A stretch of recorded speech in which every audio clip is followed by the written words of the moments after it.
back, everyone. I'm Professor Farida Samosa, and this is Physical Geology 001A. And today we deepen our exploration of streams and fluvial systems, shining a light on the intricate ways moving water sculpts landscapes, creates beauty and hazards, and connects all realms of the Earth's surface. Before delving into the details of streams themselves, let's set the stage with the hydrological cycle or the water cycle, the planetary circuit that drives all water movement on Earth.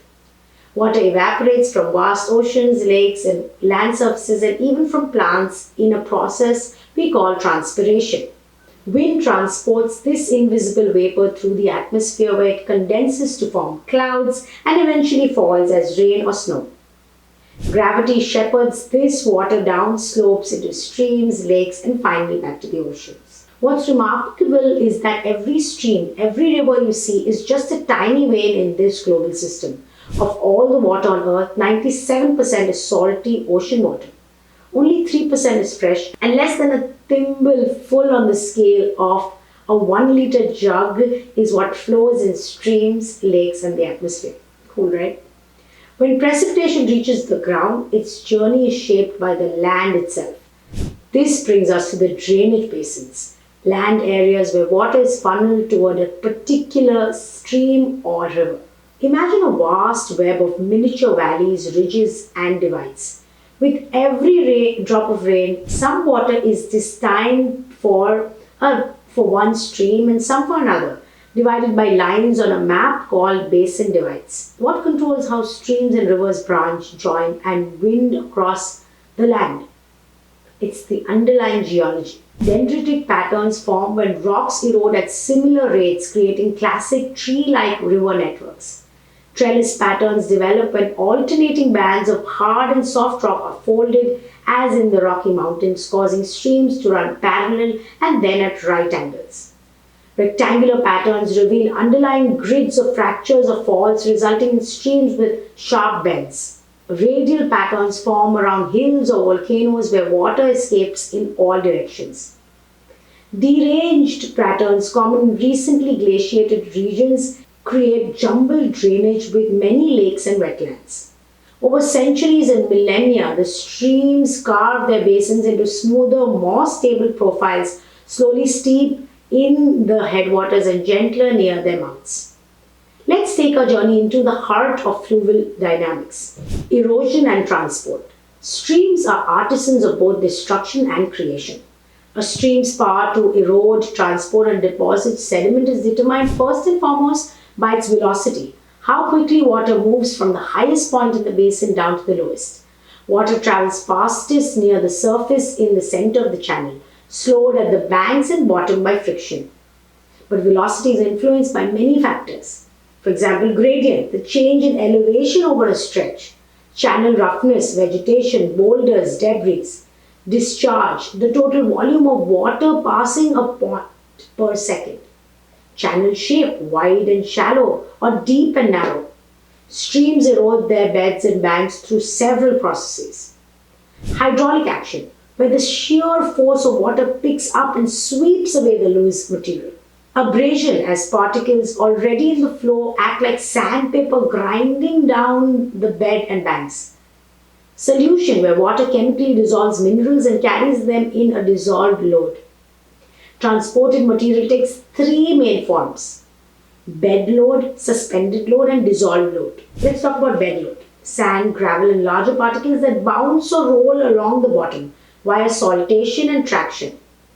Suspended load, fine silt and clay kept aloft by turbulence. And dissolved load, invisible ions like calcium or chloride. Here's something fascinating. The Julstrom-Sundberg diagram tells us that the smallest clay particles can sometimes be harder to erode from the bed than larger sand grains, thanks to clay's tendency to stick together. Once suspended, though, even tiny clay can travel past distances before settling. Deposition occurs when water slows during a flooding event, when a river spreads over its floodplain.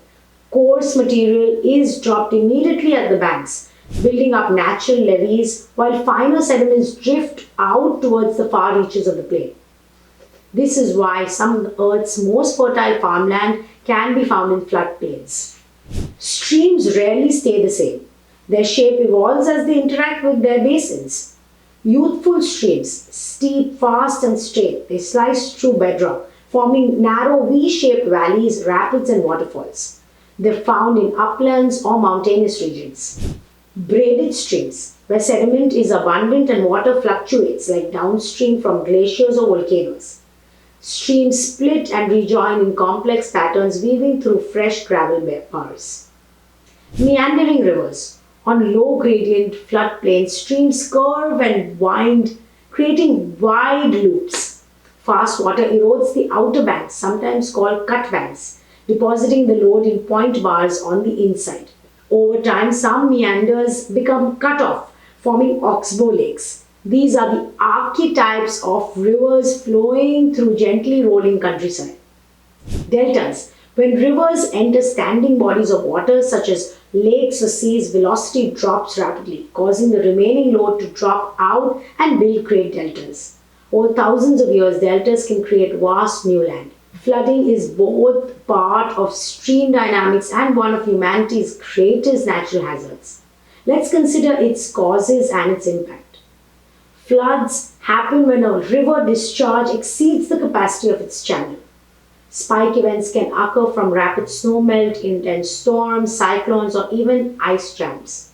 During flooding, rivers can become thousands of times more powerful, reshaping land and sweeping away whatever lies in its path. Across Canada's history, floods have left major marks. The Saguenay flood of 1996, 2 weeks of rain plus a single deluge of 270 millimeters in one day led to devastating waters. 10 people died and around $1.5 billion lost. 1997's Red River flood. Warm weather and rapid snowmelt sent floodwaters from Minnesota and North Dakota not into Manitoba, threatening Winnipeg, which was largely spared thanks to the Red River floodway, a massive engineering feat. The Alberta floods of 2013, heavy mountain rains and snowmelt sent the Bow and Elbow rivers surging to 5 to 10 times their normal flows. Downtown Calgary and other communities were swamped and losses topped about $5 billion. Floodplains, those broad, flat stretches around meandering rivers, are especially vulnerable. Yet they are highly valued for its rich soils and are thus typically densely populated, making flood management a pressing concern for society. Stepping back, we see all these processes as links in a single dynamic system. The geologic cycle powers and connects all surface and groundwater movement. Drainage basins focus water and sediment through networks defined by geology and topography. Streams erode, transport and deposit sediments, shaping channels and creating new landforms. Flooding renews soils but also brings risk, a reminder of nature's dual role as nurturer and destroyer. As we close, let's remember, understanding streams and fluvial system is not just academic. It's crucial for predicting hazards, planning cities and farms, protecting habitats, and adapting to a changing climate. Thank you for joining me for another lecture, and make sure you do all your assignments on time. If you have questions, come for the office hours every Friday from 2 to 3 p.m. or send me an email if you have any questions or you're stuck. Also, make sure you're participating in the discussion forums. It's going great. Reply to a friend, and it's an online class. Of course, you'll meet during lab, but it's nice to interact with you. So keep that coming, and I'll see you in the next one.